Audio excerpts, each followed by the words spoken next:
તમે સાંભળી રહ્યા છો પ્રયાગરાજ વાર્તા સંગ્રહની વાર્તા આતમની વ્યથા આત્મકથા, જેના લેખક છે શૈલેષ ભોઈ, શૈલ લુણાવાડા. સમય સાંજનો હતો એટલે વાતાવરણ આમ પણ શાંત હતું, પણ હવા કંઈક વધારે જ ગંભીર લાગતી હતી. ખૂબ તેજીમાં હતી, જાણે કોઈએ મારવા ના લીધી હોય.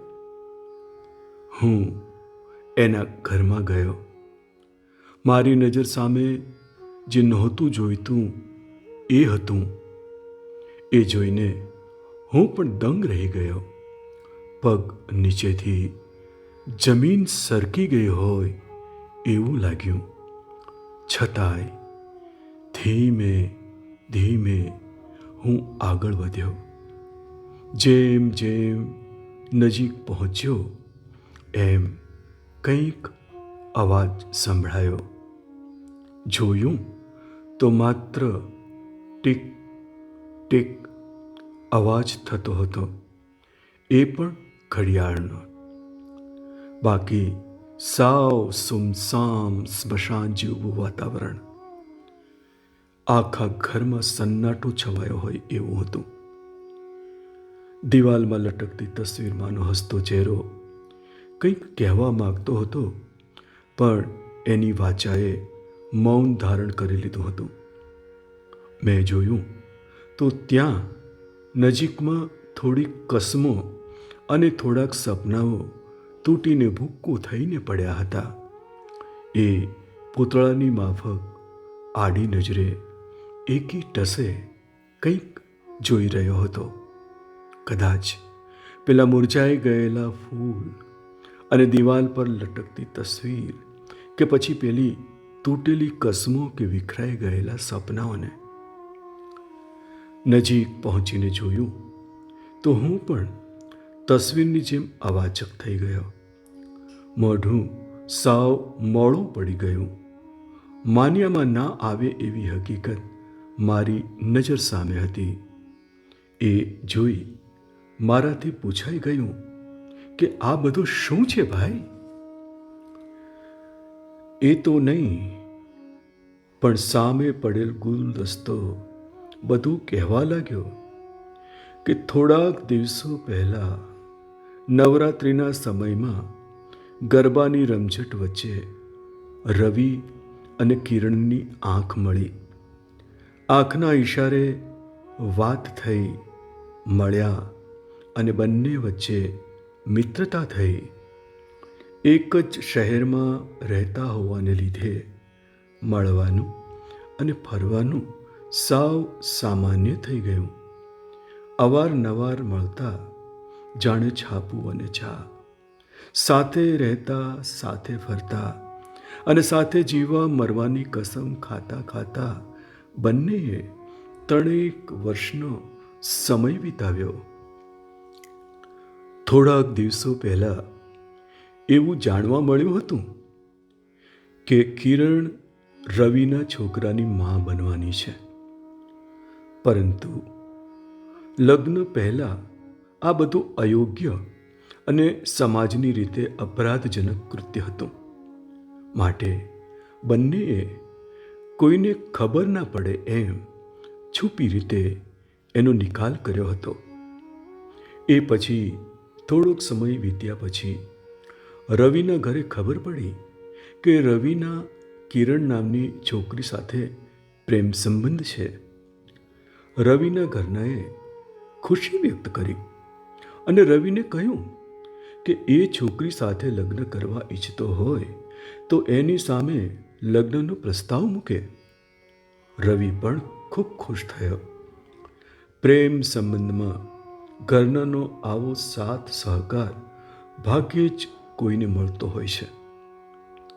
રવિ આ ખુશીને સહન કરી શકતો નથી. એ તરત જ કિરણને ફોન કરીને મળવા માટે બોલાવે છે. કિરણ આ લગ્નની વાતથી સાવ અજાણ છે. એ બંને કાયમ મળતા એ બગીચામાં મળે છે. રવિ ઘૂંટણ પર બેસીને હાથમાં રાખેલ ગુલદસ્તો આપતા કિરણ સામે લગ્નનો પ્રસ્તાવ મૂકે છે અને પેલું અંગ્રેજીમાં કહે છે કે, Kiran, will you marry me? What nonsense Ravi! આ શું મજાક કરે છે? કિરણના આવા શબ્દો સાંભળી રવિની આંખો ફાટી જાય છે. કિરણ બીજો કોઈ જવાબ નથી આપી શકતી.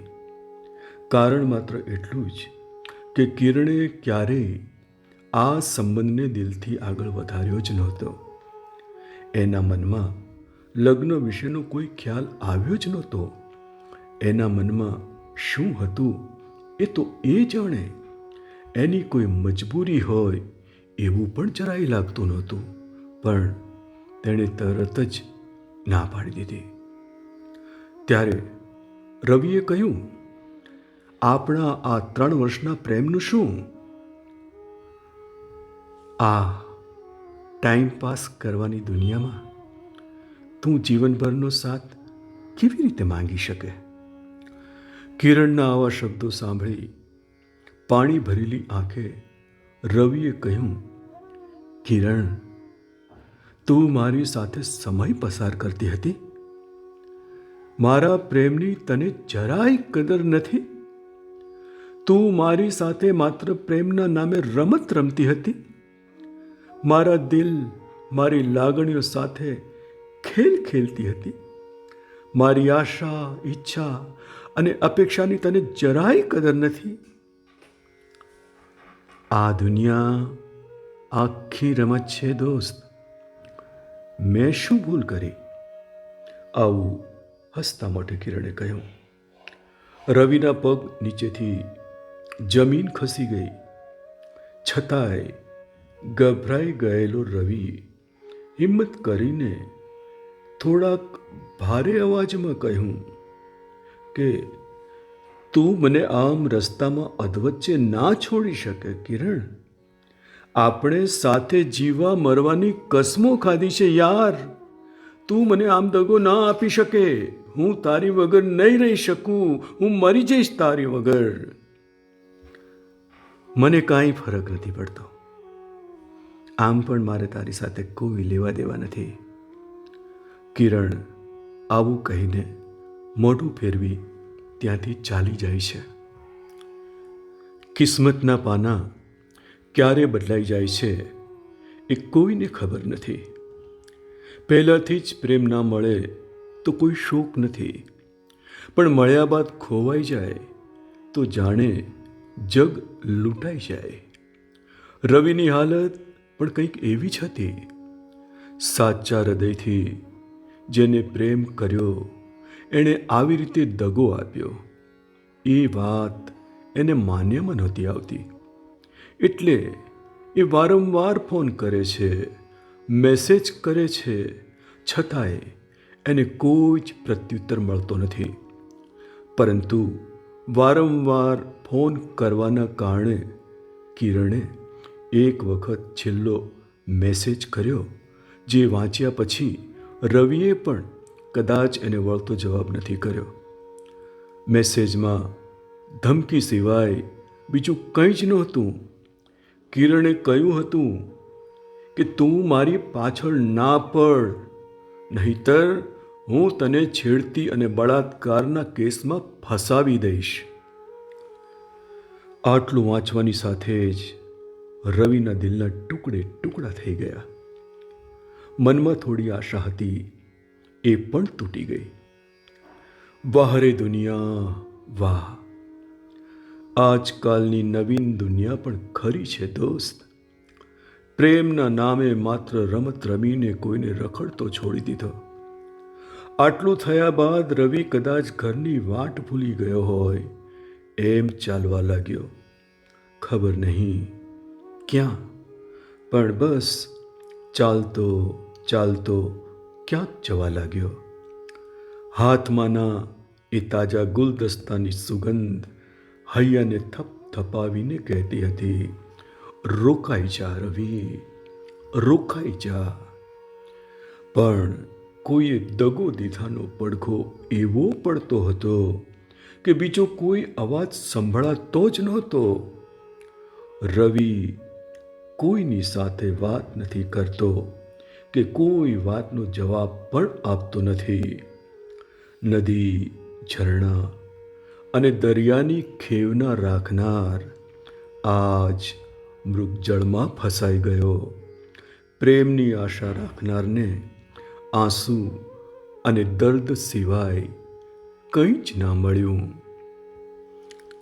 જેમ જેમ સાંજ ઢળવા આવી એમ રવિના જીવનમાં પણ જાણે એક અંધકાર ફેલાતો હોય એમ લાગ્યું. મધદરિયે લાવીને નાવ જેમ ઝોલા ખાતી હોય એમ રવિના જીવનની નાવને કોઈએ ડૂબતી જ મૂકી દીધી. સવારનો રવિ સાંજ ઢળવા આવી ત્યાં લગી દેખાયો નહીં, એટલે એના ઘરમાં આવી બત્તી કરી. જોયું તો કોઈના જીવનનો રવિ આજે અંધકારમાં ફસાયો હતો. કોઈ માત પિતાના જીવનનો દીપક કોઈના જૂઠા પ્રેમની હવાથી ઓલવાઈ ગયો હતો. સામે દિવાલ પર લટકતી હસતા ચહેરાવાળી તસવીર અને કરમાઈ ગયેલો પેલો ગુલદસ્તો બૂમો પાડીને કહેતો હતો કે આ આત્મહત્યા નહીં, પણ પોતાની સૂઝબૂઝથી સમજી વિચારીને ઈરાદાપૂર્વક કરેલી હત્યા છે. એની હત્યા કોણે કરી એ આજે પણ એક પ્રશ્ન છે. પ્રેમિકાએ પોતાને ખોટા કેસમાં ફસાવી દેશે એવી બીક કે પ્રેમિકાએ આપેલ દગો? પોતાનો સાચો પ્રેમ કે કોઈની જૂઠી લાગણીઓ? મનમાં રમતો મોરલો કે કોઈના હૈયામાં છુપાયેલો કાળોતરો સાપ? આ હત્યા માટે જવાબદાર કોણ? પ્રેમ કે પ્રેમિકા? સમય કે પરિસ્થિતિ? કહેનાર કે જોનાર? લખનાર કે વાંચનાર? ના તારી ના મારી છે, કર્મોની મારામારી છે. હું કહું મીઠું તો મારી, તું બોલે તો તારી છે. સાચું પણ જૂઠાને વર્યું, આ દુનિયા જૂઠાની છે. સાચું કહું તો આજકાલ પ્રેમના નામે ચાલી રહેલી શરીરની લૂંટ, હૈયું અને લાગણીઓ સાથે થતા ખેલ જોઈ સાચો પ્રેમ ઓળખવો ખરેખર મુશ્કેલ થઈ ગયો છે. કદાચ સાચો પ્રેમ હોય તો પણ એની પરીક્ષા થવા લાગી છે. જૂઠાનું એટલું બધું વર્ચસ્વ જામી ગયું છે કે સાચાને હંમેશા સાબિત થવું પડ્યું છે. વાત કોઈ એકની નથી. પ્રેમની જરૂર બધાને છે. સ્ત્રી હોય કે પુરુષ, બાળક હોય, જવાન હોય કે ઘરડા, પશુ પંખી હોય તો પણ પ્રેમ, લાગણી અને હૂંફની જરૂર બધાને પડે છે. ખાસ યુવાન વયે, તરુણાવસ્થામાં પગ પડે ત્યારથી વાસના સંતોષ ના થાય ત્યાં સુધી આમ સાવ હલકી કક્ષાની ગણાતી પ્રવૃત્તિ કરવામાં આવી રહી છે. ખરેખર એ શરમજનક વાત છે. આજની કડવી વાસ્તવિકતા એવી છે કે પ્રેમ છોકરીની ઈચ્છાથી જ થાય છે અને છોકરાની ઈચ્છાથી માત્ર હવસનો સંતોષ.